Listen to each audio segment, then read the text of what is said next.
And what I did was I went down to my office and I picked up one of these flight charts that all pilots use. This is a high-altitude flight chart, and I looked up the route of flight that these planes out of Boston would be flying to Los Angeles, and it's actually further off course than we were originally speaking, because the route of flight should have taken both of those aircraft out of Boston up over southern New Hampshire, up over southern Vermont, then over Syracuse, New York, Buffalo, and then out over Michigan before turning a little more southwestward to go to Los Angeles. So, which leads speculation to a couple of things. One, you could say then that this hijacking occurred probably right after takeoff, because as we were also talking earlier, when the way these aircraft are programmed to fly, the flight crews put in that assigned flight plan prior to leaving the gate, and once they take off from their departure airport, they usually hit the computer button at about 1,000 feet, and the autopilot really flies it the rest of the way. So would the control tower know immediately that the plane was not on target? Yes, because the first clearance would have been for these airplanes to fly to Manchester, New Hampshire. That's what's called their first fix, or their first navigational point that they should cross over. And Manchester, New Hampshire is the opposite direction to New York City. So from that standpoint, that leads me to believe that the hijacking occurred immediately after takeoff. And would anybody in the flight control tower have to do anything, any kind of emergency, if they realize that somebody's not going on the path that they're supposed to be going? Absolutely. Would they have to sound any kind of emergency Well, they would first try to contact alarm? the aircraft. They would call the particular flight and say, you're supposed to be going to Manchester, New Hampshire. Why are you not proceeding that way? And then the flight crew could be indeed responding, we've been hijacked.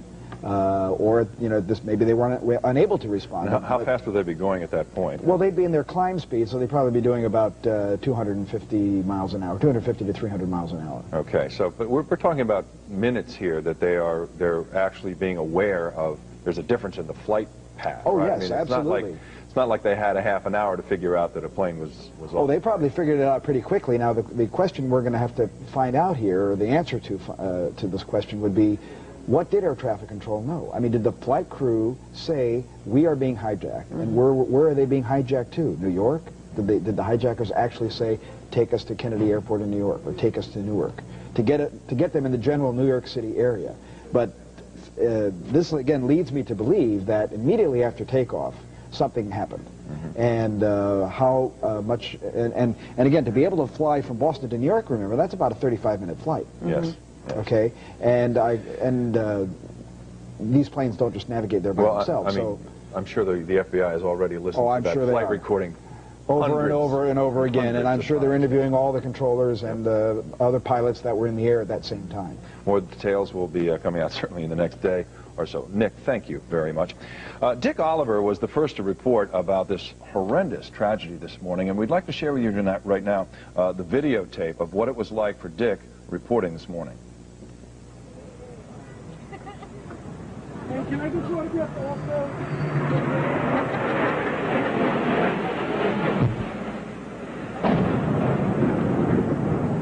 What the hell was that? It sounded like a plane crash. Okay, what was happening right here was the camera was at rest on the street. That's why you were watching that person's, the photographer, I'm assuming, his sneaker there, and you heard the explosion. Come to us. Hey, Beth, what is that? Somebody hit the World Trade Center, or the... It's a Trade Center. The World Trade Center. There's a fire on the upper floors. It was just an explosion. It looks like something crashed into it. Okay, joining us on the phone right now is Dick Oliver. He's at NYU. Dick? Hey, Harry. We're at NYU downtown hospital.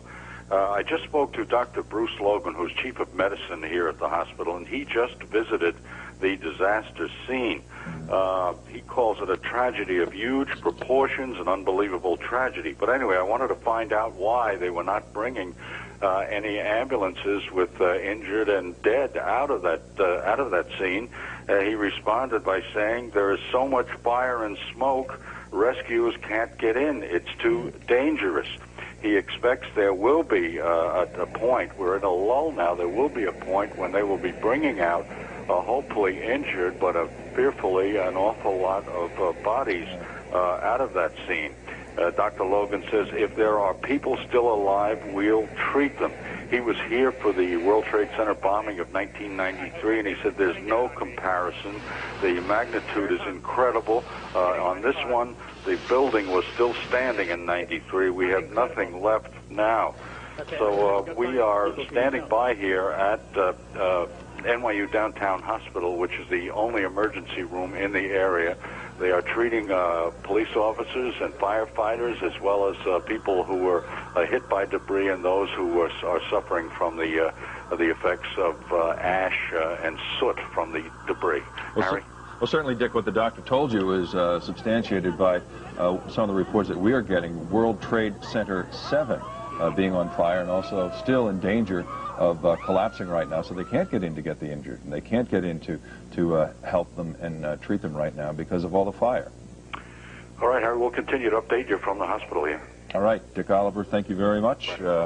We appreciate your work and your report for us this afternoon. It almost seems the rescue crews are working with one hand tied behind their back. You know, they want to get in there and help, and yet they can't get in there and help because they don't know if another building is going to come down. I mean, and we don't know if any of those firefighters and policemen got up into World Trade Tower 1 or 2 to help those injured people, you know, before the collapse. And unfortunately, when the first plane went into the World Trade Center, they responded immediately, and they were there on the scene trying to help people right away. And you can only imagine what it must have been like for them as this tragedy unfolds and more debris is just raining down as they're trying to help people. And you have to wonder, you hear about trade number 7 in trouble right now. And then what does that lead to? I mean, it almost becomes, you know, a set of dominoes. Sure. Let's hope it ends with that and it doesn't go any further. Now, we know we're working on Mario Busquez, who's down in Lower Manhattan right now. Do we have Mario yet? No. Okay. Mario is working the scene right now, trying to figure out what's going on. Let's take a real, we're not going to take a break here, but just all three of us are parents, and I'm just interested, I don't want to drum this home too much, but I'm interested to hear, what do you tell your kids? How do you have conversations with them about this kind of tragedy? How do you answer the inevitable questions? Now, you have a 4-year-old and a 2-year-old. Yeah, and it was when I was watching the coverage from home this morning, I actually had the 2-year-old in my arms, and all she kept saying as she would see the video over and over again was, "Wow, Daddy." Wow, and what do you tell the 2-year-old? Yeah. And you know, a 2-year-old, of course, you know, she won't remember this until she sees it in of course, video that'll be played over and over for the rest of her life. But the question is more for the 4- and the 5-year-olds, because that's a transition age. That's you know, right. what do you tell them? You know, I guess you have to be honest in these kind of circumstances. And now with the schools being closed possibly for a day or so, especially here in Manhattan, you really have to sit down and talk with your kids. My kids go to school in Manhattan. Some of the kids, their parents work in the World Trade Center. The teachers took the kids out of the class and brought them down to church, prayed with them a little bit, explained to them what was going on. And basically, they then started calling some of the parents. If you want, you can pick up your kids earlier. My husband picked up the kids. He's home talking with them. From our apartment, you can look out the window and you see the World Trade Center, or what was the World Trade Center. The interesting thing, though, is I think there was also a bit of a delayed reaction, and that's certainly not unique to children. I think it's going to also happen with a lot of us adults as well. I went to pick up our daughter today, early on when this actually happened, and talked to her. She said, I'm fine, there's not a problem. But as more and more details came out and more things happened, she finally said, you know what, I think I do want to come home. I think I want to kind of touch base with my reality and make sure my house is still there and everything else. I think they're going to be scared, and we have to reassure them that everything's going to be okay. Right now, we're going to go back to Mario Busquez, who's in Lower Manhattan. Mario. Hello, Rosanna. I am using a cell phone, as you can see, only because of the constant communications problems that we're having, but we're still getting this report to you live just outside Pace University, where we have just learned that it's being used as a triage area for the people who are brought in from the World Trade Center disaster. You can also see paramedics, fire, police personnel. They're using this as a staging area as well. Now, when we went to Beekman Hospital to find out what the situation was with the incoming victims there, at last report, they've admitted approximately 300 people. That is a combination of civilians, includes fire personnel and EMS and police injuries as well. Now, the spokesperson said about 20% of the people who have been admitted do have severe major injuries that they have sustained, at least 3 reported to be dead on